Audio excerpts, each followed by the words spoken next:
আমার ব্যক্তিগত মত,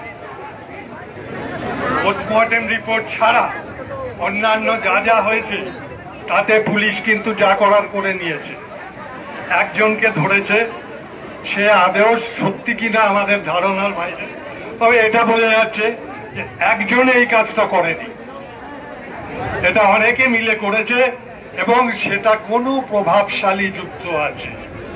সেই প্রভাবশালীটাকে, সেই মাথাটাকে আমাদের চাই এবং সেটা যদি না দিতে পারেন তাহলে আমাদের এই আন্দোলন আরো বড় আন্দোলনে আমরা নিয়ে যাব। আমরা চাই যে এই আন্দোলনকে সংগঠিত করে আমরা একটা সুস্থ বিচার ব্যবস্থার মধ্যে যাতে ফিরে আসতে পারি। এই রাজ্যে কোনো বিচার নেই।